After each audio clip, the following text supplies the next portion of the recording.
began to work with different artists. Who else? Barbara Weathers from the group called Atlantic Star.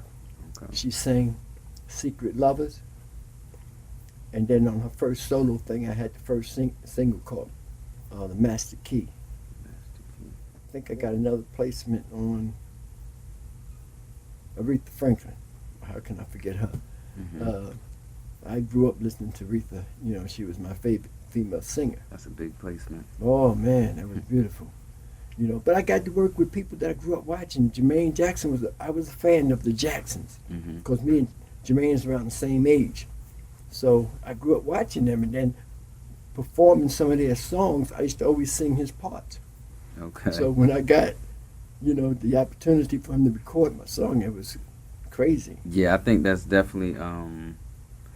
I think that's interesting when you grow up or just come up watching or listening to somebody and end up being the creator behind one of their projects. Like that has to be a lot of people's dreams come true because it's like, wow, I'm listening to this person, and now I'm creating for this person. That's crazy shoes to be in.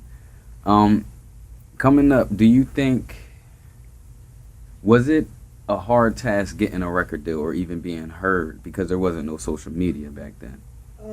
Yeah, the grind was a little harder because you had to, you know, do a demo, get it on back then on cassette. You know, if you couldn't get a direct meeting over, you know, with whoever you're trying to get it to, you had to send it, Right. hoping that they hear it. You know, but it was different. You really had to work, you had to grind, because everybody back then had their own identity. Okay. You know, you knew who the people I grew up with. You knew who the Whispers was. You knew who the Temptations was. You just knew when you hear their music who they are. Mm-hmm. So it wasn't like everybody sounding alike. You know, you had to come with your own, you know, identity, man. And I think, you know, that worked well for me. You know, I created my own vibe. You know, people got to know my voice when they started hearing it. Because when I was with Kaleidoscope, that was a different time.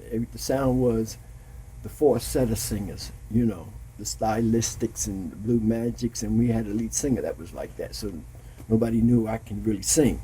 You know, I think today it's easier to get your stuff there, but it's a bunch of people doing it because of the independent thing. Everybody can just do what they want. Back then it wasn't like that. You got developed. You signed to a label, they developed you.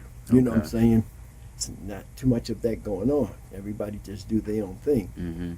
And I know with social media going on, a lot more so the fans see the artist's personality firsthand more, which could be a bad thing or a good thing sometimes. But sometimes I guess you could say the fans feel more in tune on a personal level with the artist now. But I know that would have helped out back then too, but who knows, it could have got oversaturated. So when it comes to working with the record labels, how were that? Were you, back in the days, were you creating at the labels, or did y'all create alone or on your own personal time and bring it back to the labels? Well, we did. Some people, you know, when they signed, they didn't have any creative control.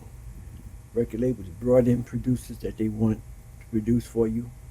But the situation that I was in, it was me and, like I said, my friend Josh Thompson and other friend Gene Lennon, who was part of the production team, the engineer and all that thing. We was a company, three of us. So we was allowed to record at our own facility, you know, and then turn it in to the label. And they picked and choose what they want to put their money behind, you know, but they didn't get involved too much of bringing other producers in, you know, unless that was something that we wanted. And we did our own thing, you know. And so when it came to writing for specific people like Jermaine Jackson or Keith Sweat, was that picked by the label, or did y'all do songs already that were just chosen by the label to give to those people? It was chosen. Oh, okay. Never had the opportunity to just sit down and write with them. Okay. You know, I would write a song, and sometimes I would write a song with a person in mind Mm-hmm. that could sing something. You know, when I wrote for Aretha Franklin, "What You See Is What You Sweat," I didn't write it for her, but I wrote it with her in mind, how she would sing this. Mm-hmm. You know, I was just trying to shop a song to a female who could sing with that kind of soul. Okay. And, you know, landed the situation with her. And the funny part about that, the person that did the demo for me was another good friend, Angie Stone. She used to do demos for me before she kind of blew up. Mm-hmm. And she laid the demo, you know. And Aretha, you know, gravitated to the song. I definitely see you have gold plaques and you have some number ones. You can explain how did you get in those situations and which songs are gold and which songs were number one? You Are My Everything wasn't a gold single. It was the number one. Okay. It didn't go gold, but the album went gold. Jermaine Jackson was a number one single.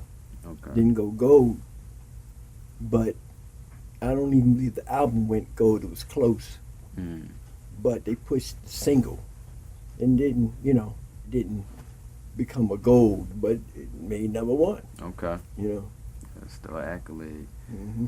Definitely. A lot of people wish to go number one or get any type of accolade that they can show for. Hmm.